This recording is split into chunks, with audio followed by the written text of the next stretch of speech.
मी तुमचा लाडका भाऊ म्हणून सदैव तुमच्या पाठीशी राहण्याची भूमिका पार पाडली आहे व यापुढेही ती तशीच पार पाडणार आहे। राज्यातील महायुती सरकार शेतकरी तरुणांसह महिला भगिनींसाठी मोठ्या प्रमाणात योजना राबवत आहे। तसेच कर्जत जामखेड मतदारसंघातील विविध विकास कामांच्या माध्यमातून मीही नेहमी सर्वांगीण विकास साधण्याचे काम केले आहे। मात्र विरोधक पोस्टरबाजी व सोशल मीडियाच्या माध्यमातून मी आणलेल्या योजनांचे श्रेय घेत असल्याचा घणाघात करतानाच आमदार रोहित पवार यांनी घेतलेल्या कर्जत तालुक्यातील रक्षाबंधन कार्यक्रमात झालेल्या प्रकारांबाबत मिश्किल व उपरोधिक पद्धतीने टीका केली। त्याच महिलांनी दुजोरा दिल्याने सभागृहात एकच हशा पेटला होता। आज दिनांक 30 ऑगस्ट रोजी जामखेड येथील विठाई मंगल कार्यालयात पार पडलेल्या महिला मेळावा व रक्षाबंधन सोहळ्याच्या कार्यक्रमात सर्व समाजातील लाडक्या बहिणींनी आमदार राम शिंदे यांना राख्या बांधण्यासाठी मोठी गर्दी केली होती।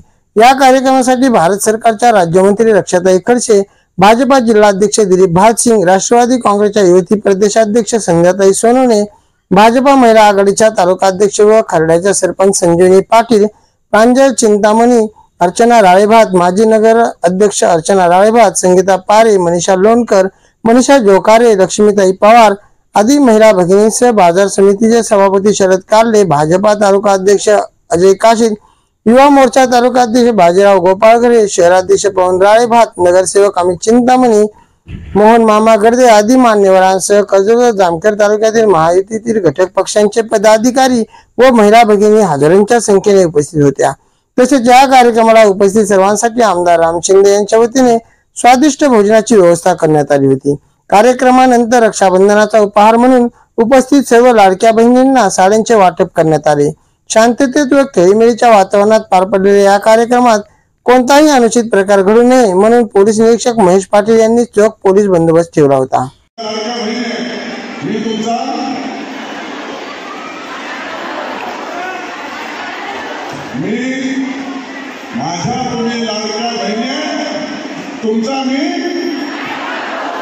मुख्यमंत्र्याच्या तुम्ही, महायुती सरकारच्या तुम्ही, बरोबर आहे ना?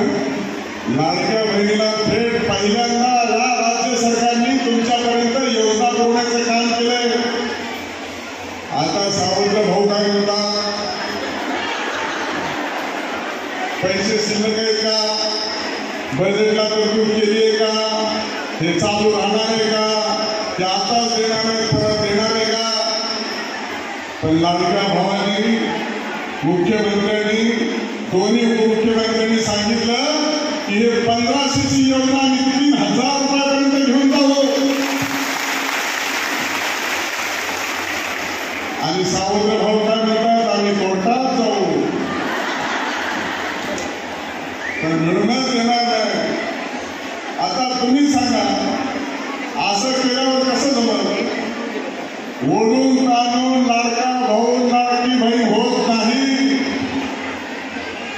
त्याला मनात असावं लागतं, ध्यानात असावं लागतं, जीवावर प्रेम करावं लागतं, तेव्हा बहीण आणि भाऊ होतो। आणि ह्यांना आता पोटात दुखायला लागले, पोटसून उठायला लागला, त्याच्यामुळं आता मोठी अडचण झाली आहे। मला कार्यकर्ते म्हणत होते, साहेब हे तर म्हणलं आम्हाला जागा ट्रेनिंगमध्ये बसायला, ते म्हणलं जेवायचं पलीकडे, ते आता म्हणले बसले माणसं, आणि अजून लहान लाडक्या बहिणी येतातच। हा तुमचा माझ्यावर असलेला जीव आहे, त्यामुळे तुम्ही इथून पुढे कोणत्याही परिस्थितीत कुठेही घाबरायचं कारण नाही। हा तुमचा राम भाऊ, तुमचा सख्खा भाऊ म्हणून नक्कीच पुढच्या काळामध्ये काम करेल। 72 साली पाणी पुरवठा योजना आणली, पाणी येत नाही कर्जत जामखेडमध्ये, पडलं तरी सरकारने मला आमदार केलं आणि पहिलं काम कोणतं केलं, 250 कोटी रुपये खर्च करून उजनीवरून जामखेडला पाणी आणलं। 80 कोटी रुपये खर्च करून भुयारनी गटार करायचं ठरवलं।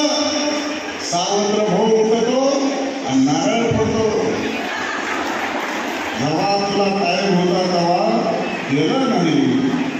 आणि सगळ्या भावाने मंजूर केल्यावर सावंत भाऊ लाडक्या भावाने केलेलं काम सावंत भाऊ नारळ पडतो। कसं लोकांना पचत नाही पचत, त्यामुळं निश्चितपणे या सगळ्या कार्यक्रमामध्ये हा दुसरा कार्यक्रम आहे। लक्षात आहे तुम्ही आम्हाला वेळ दिली. केंद्राच्या महिला मंत्री तुमच्या वेळावेळा उपस्थित आहेत. विरोधीला झाला, आता हा जाऊन गेला.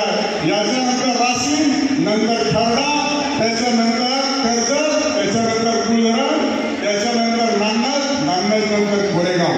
8 कार्यक्रमाचं आयोजन केलंय. मला माहित आहे की महिलांचा मोठ्या प्रमाणात प्रतिसाद आहे. त्यामुळं माझ्या लाडक्या बहिणीची कुठेही हेळसांड झाली नाही पाहिजे, त्याचं तंतोतंत मी नियोजन केलेलं आहे. त्यामुळे सगळ्या लाडक्या भावांना कामाला लावलेलं आहे. खऱ्या अर्थानं रक्षाबंधनाचा कार्यक्रम, खऱ्या अर्थानं राखी बांधल्याच्या नंतर माझ्या लाडक्या बहिणीला ओवाळणी देऊन तिचं मन प्रसन्न करण्याची भूमिका आम्ही घेतली, माझ्या सर्व सहकार्यांनी घेतली. म्हणून हा कार्यक्रम एवढा यशस्वी होतोय. फक्त तोंडी दिलेल्या निमंत्रणावरून आपण एवढ्या मोठ्या संख्येने उपस्थित राहिला. आणि म्हणून हा लाडका भाऊ कधी उठला नाही, कधी मारला नाही, कधी दिलेली जबाबदारी टाकून देखील आम्ही दिली नाही. या भागाचं लोकप्रतिनिधी म्हणून काम करत असताना अनेक विकासाचं योगदान द्या. तुम्हाला सांगायचं झालं तर मोहरी, मुंगेवाडी, धामणगाव, तेरंगशी इथं मोठे मोठे तळे बांधले. सगळ्या तीर्थस्थळाचा विकास केला. त्याचबरोबर अनेक बंधारे बांधले. प्रत्येक गावाला पक्क्या रस्त्याने जोडायचं काम केलं. तपनेश्वरचा रस्ता कुणी केला? तपनेश्वरचा रस्ता सुद्धा मीच केला. आणि सांगतात का राम शिंदेनी काय केलं? ज्यांनी म्हटलं त्यांनी सुद्धा खरड्या किल्ल्याला 3.5 कोटी रुपये दिलं. आणि ते सुद्धा माझ्या काळात झालं. तत्कालीन सांस्कृतिक मंत्री विनोद तावडे साहेबांनी भूमिपूजन केलं. तुम्ही झेंडा लावला, रुपया दिला नाही. त्यामुळे आता तुम्ही ज्यांनी तुम्हाला या मतदारसंघामध्ये आणलं, तुम्हाला आता त्रास वाटायला लागले. सुपारी भास, उकांड्यावरच्या छत्र्या, बेडू, ज्यांनी निवडून दिलं त्यांनाच आता ही कोणची उपलब्धी आहे? असं असतं का? असं कधीच नसतं. आता निवडणुकीचं तोंडात दुसरा एक बोर्ड आलाय. लोक म्हणले हे नाही दिलं, ते नाही दिलं, ते नाही दिलं म्हणून नाराज झाले. लोक त्याच्या पलीकडे म्हणले आम्ही तुम्हाला आमदारकी दिली, आम्हाला काय मिळालं? काय नाही मिळालं. सगळ्या गावात त्या डिसिप्लिनचा मोबाईल आहे. सगळ्याला धमकवलं. तुझ्या जागेत रस्ता आणतो, तुझ्या जागेत गार्डन टाकतो, तुझ्या जागेत हे आरक्षण करतो. त्यामुळे काळजी करायचं कारण नाही. या नांदेड शहराच्या डिसिप्लिनमध्ये कोणावरती अन्याय होऊन देणार नाही, हे तुम्हाला लाडक्या भावाचं वचन आहे. कोणती गोष्ट नियमाच्या बाहेर जर करत असेल कोणी, तर माझं राज्य सरकार आहे, रक्षा दैनिक माध्यमातून केंद्रात सरकार आहे. पुन्हा कोणी अन्याय अत्याचार होऊन देणार नाही, हा तुम्हाला या निमित्ताने माझा शब्द आहे. आणि कोणी म्हणतं असं झालं, कोणी म्हणतं तसं झालं, परंतु लोकांच्या मनामध्ये कोणत्या पद्धतीच्या आदर भावना आहे, कोणत्या पद्धतीनं लोक तुम्हाला एंटरटेन करतात. आणि लोकांनी तुमचं भूलभुलैया ओळख केला. आता तुम्हाला जास्त काळ इतर शिरकाव आणि टिकाव राहणं शक्य होणार नाही. संध्याकाळी तुम्ही बरं झालं हरकत घेतली. आता तुम्ही आमच्याबरोबर एकनाथ शिंदे साहेब आहे, भारतीय जनता पार्टी आहे, अजितदादाची राष्ट्रवादी आहे, सगळे मित्रपक्ष आहे. आणून येणाऱ्या कालखंडामध्ये बातम्या देणाऱ्यांनी सुद्धा, पत्रकारांनी बातम्या दिल्या. चौथा खांबे माझं काही म्हणणं नाही, पण मी काल 29 तारखेला कर्जतमध्ये कोंबडी येथे MIDCला अंतिम मंजुरी आणली आणि भूसंपादनाची कारवाई सुरू केली. तुम्ही ज्या बातम्या दिल्या 31 तारखेला MIDC मंजूर होणार, त्याचा प्रश्न विचारला गेला पाहिजे. 31 तारखेला 31 जुलैला जी MIDC होणार होती त्याचं काय झालं, विचारण्याची आवश्यकता आहे. शेवटी जनता जनार्दन हे लोकशाही हे प्रश्न आहे. ज्या प्रश्न निर्माण झाला त्या प्रश्नाचं उत्तर दिलं पाहिजे. मला चिंता होती. रात्रीतून मुंबईला गेलो आणि काल सगळे कार्यकर्ते म्हणत होते एवढ्या रात्री आणि लवकर मुंबईला गेले. नक्की साहेब दिल्यांना काल रात्री संध्याकाळी 7 वाजता उद्योग विभागाचा आदेश आला आणि कर्जत तालुक्यात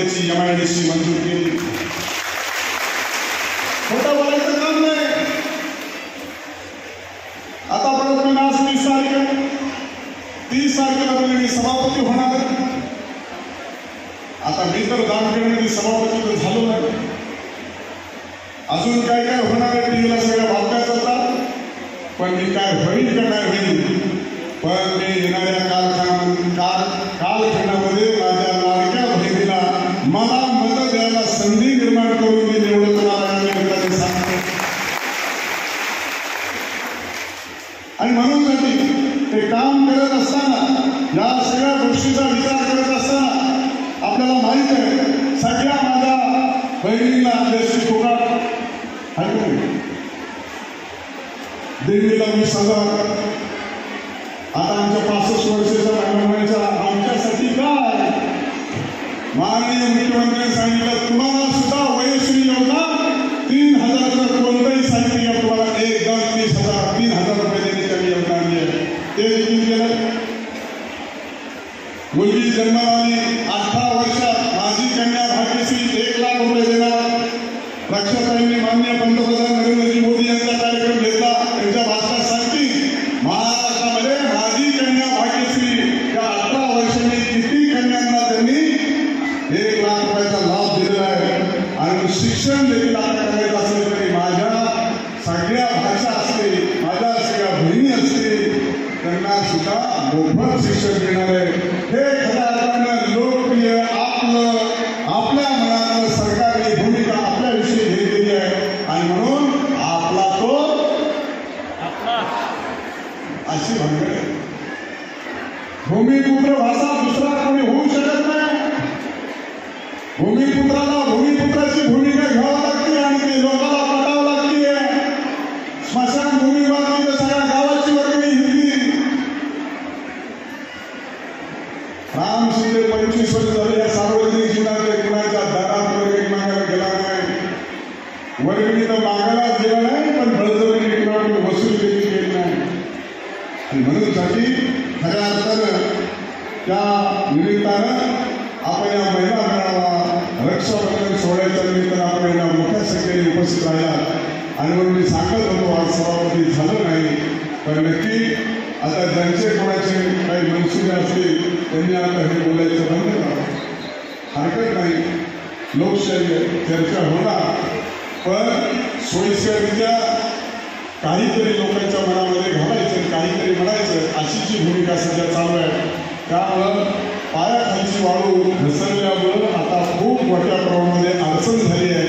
आणि म्हणून माझ्या लाडक्या बहिणींना काळजी करू नका. तुम्हाला यापुढे कालखंडामध्ये देखील कुठलंही कसलंही अडचणीच्या काळात, दुःखाच्या काळात सातत्यानं निरंतर केव्हाही फोन करा. राम शिंदे जर उत्तर नाही दिलं तर मग मला सार्वजनिक सभेत बोला.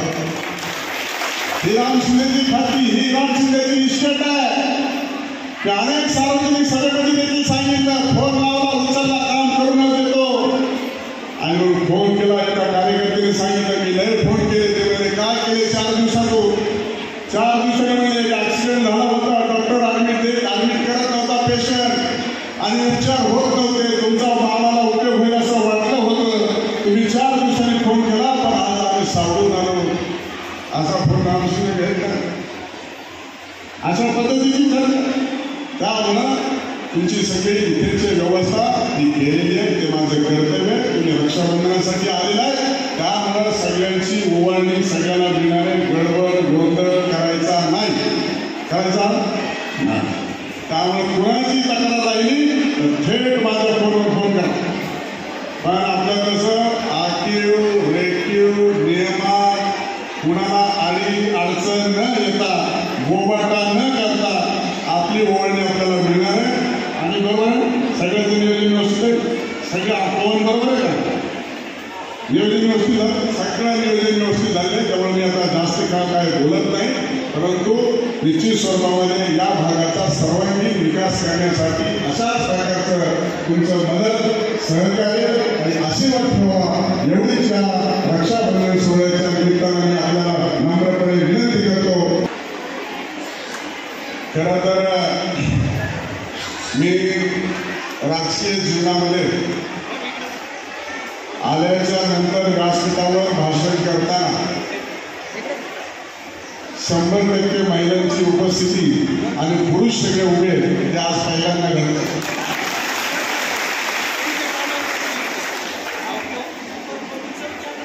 पण हे सगळं करत असताना आपण या कार्यक्रमाचं नियोजन केलं. कुठेही जाहिरातबाजी नाही, हातोहात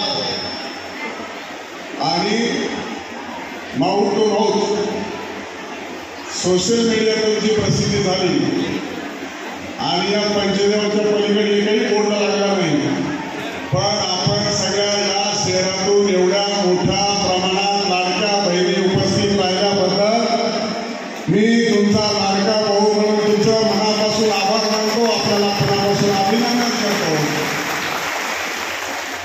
आणि खऱ्या अर्थानं मी जास्त वेळ भाषण करणार, पण मी मनापासूनच आनंदी आहे. आपण बोलवलं आणि आलात, आणि आल्याच्या नंतर खऱ्या अर्थानं मी आपल्यामध्ये जेवताना देखील आलो. मी आज पहिल्यांदाच संधी आहे, सगळ्या लाडक्या बहिणी जेवत आहेत तर लाडके भाऊ जेवायला वाटतात. तर भाताला मीठ कमी पडलंय का? तर कोणी म्हणलं नाही, कोणी म्हणलं भात बरोबर झालाय. लापशी गोड आहे का म्हणलं फिकट आहे, पण लापशी बरोबर झाली.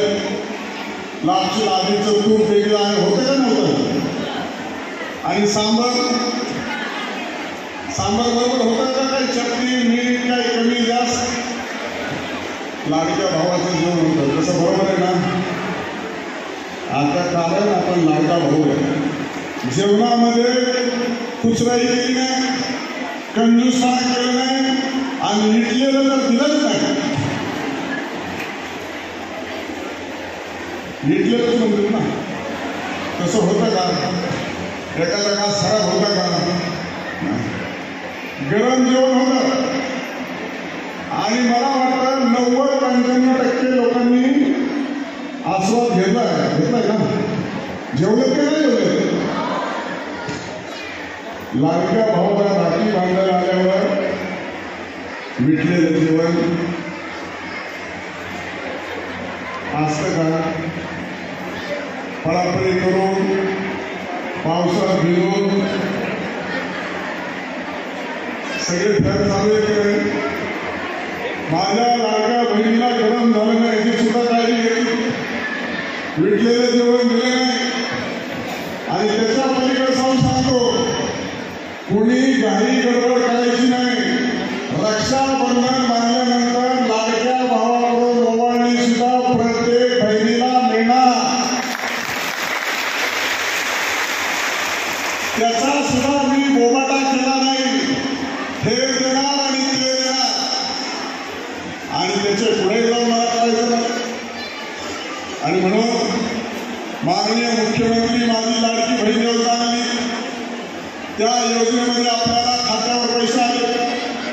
माझ्याकडे आता आकडेवारी आहे. जामखेडमध्ये 40,474 महिलांनी फॉर्म भरले आणि 39,766 महिलांना 181 महिलांना आपण थेट खात्यावरती पैसे दिले. कर्जतमध्ये देखील 59,766 महिलांनी फॉर्म भरले आणि 55,411 महिलांना आपण त्यांच्या थेट खात्यावरती 3,000 जमा केले. असे एकूण 54,592 माझ्या लाडक्या बहिणीला त्यांच्या थेट खात्यावरती पैसे पोहोच केलेले आहेत. संधी सुद्धा मला मिळाली.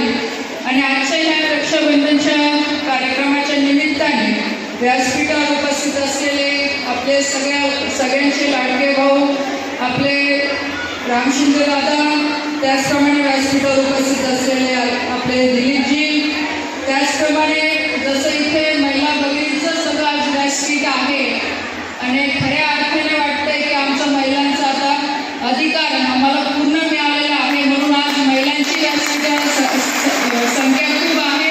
व्यासपीठावर उपस्थित असलेल्या संध्याताई, संजीवनीताई, अर्चनाताई, 2 अर्चनाताई आहे, मनीषाताई, अंजनताई, त्याचप्रमाणे योगिताताई व सर्व सन्मान्य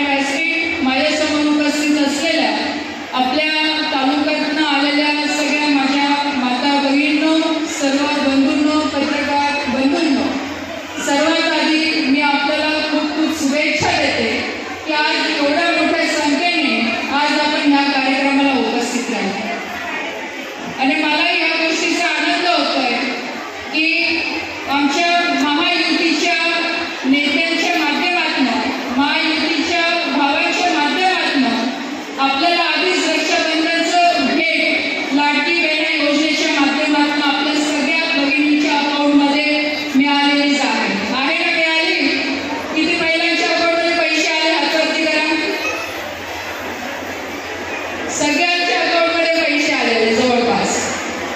आता जसं रामभाऊ ते सांगत होते, मी भाऊला विचारलं की तुमच्या मतदारसंघामध्ये मतदारांची संख्या किती आहे, वोटर्स किती आहे, तर भाऊंनी सांगितलं की 3 लाख आहे.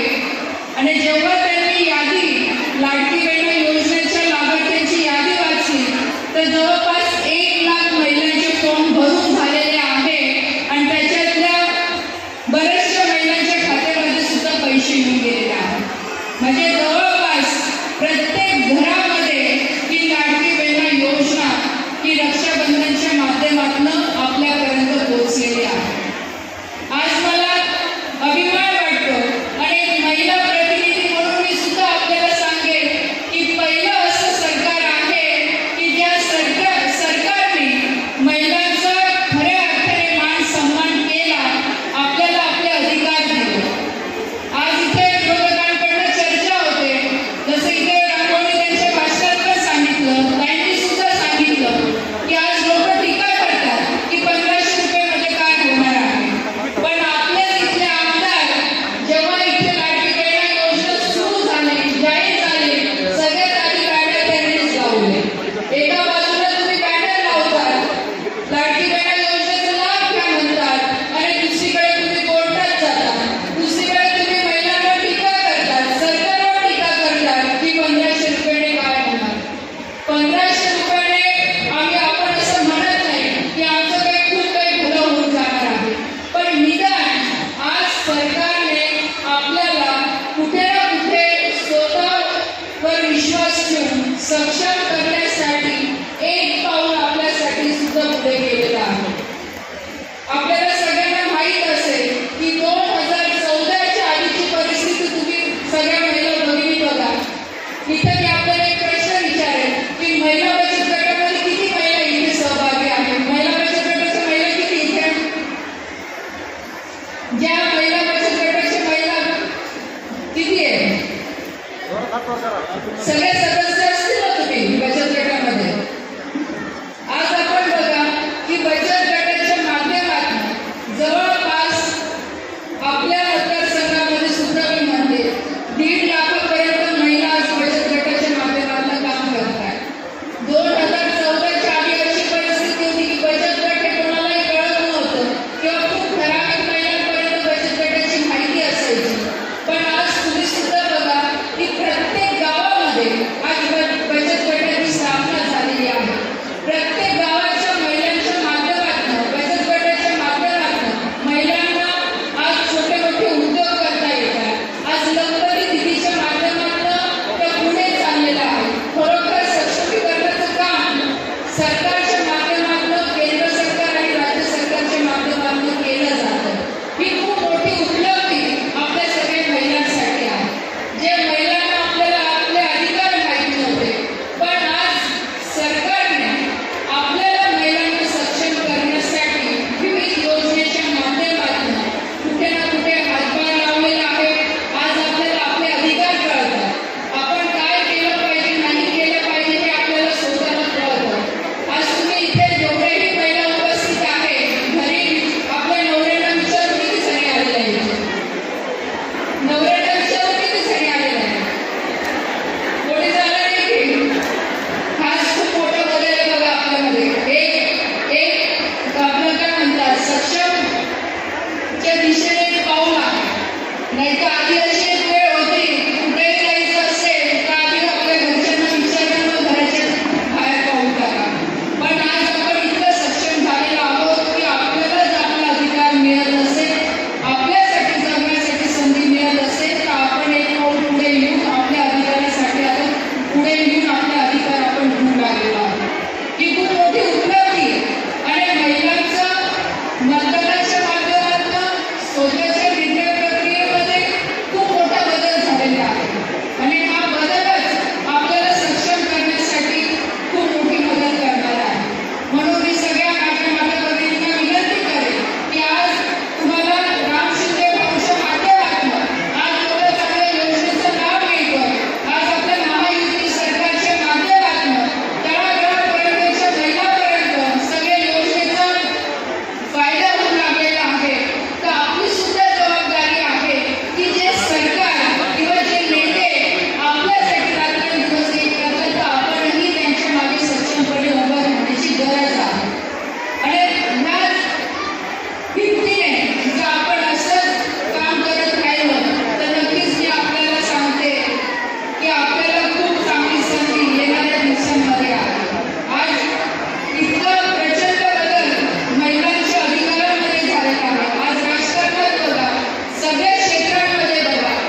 जे